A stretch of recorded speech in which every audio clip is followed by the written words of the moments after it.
In occasione della Giornata Mondiale del Diabete del 14 novembre, il Lions Club Agrigento Valle dei Templi è stato presente all'interno dello stand messo a disposizione dalla direzione del centro commerciale a Villa Seta per effettuare lo screening gratuito del diabete.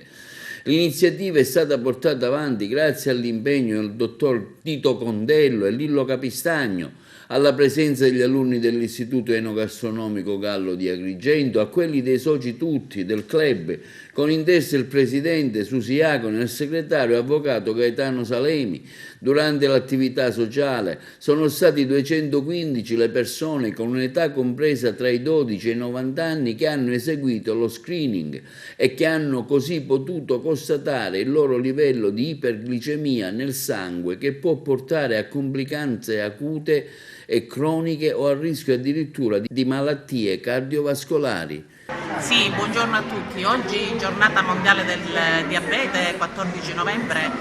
ci troviamo in una postazione straordinaria che è quella del centro commerciale Agrigento Valle dei Templi.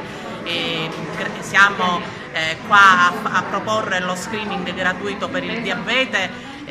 in una location straordinaria che ci è stata fornita ovviamente dallo stesso centro grazie ad un protocollo d'intesa. Oggi è una giornata particolare perché al di là di quelle che sono le sinergie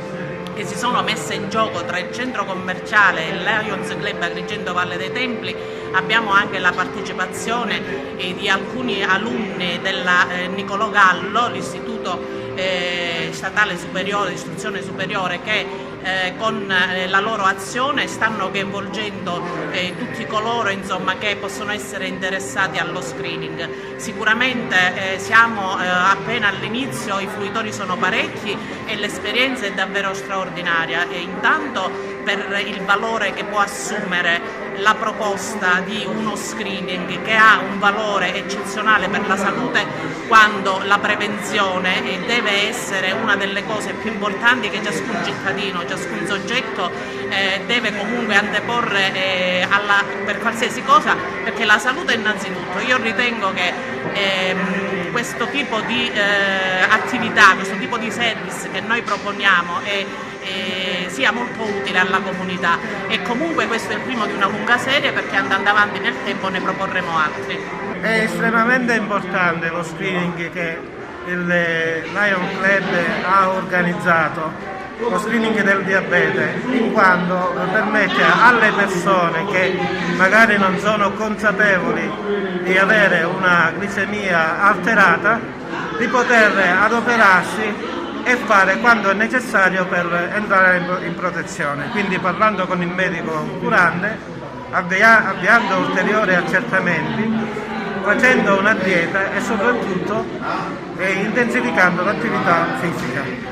Quindi voi riscontrate qui immediatamente un valore che un cittadino ha, e da lì scatta il campanello d'allarme. Diciamo che è solo una spia,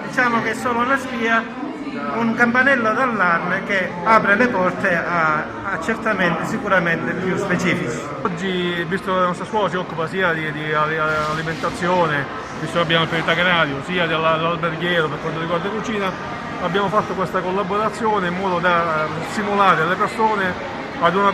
corretto stile alimentare e nel contempo verificare l'eventuale problematica relativa alla glicemia delle persone, e quindi intervenire per tempo, perché ovviamente prevenire è meglio che curare. Qua ci sono diversi dottori specialisti in questo settore, e quindi stanno contribuendo a dare informazioni mirate, specifiche alle persone che ovviamente non sanno di avere la glicemia, perché questo è un problema subito, non dà sintomatologia, non dà nulla, e quindi facendo lo screening si rendono conto se effettivamente hanno problemi o meno relativi alla glicemia del sangue, e quindi intervenire dal punto di vista medico e alimentare.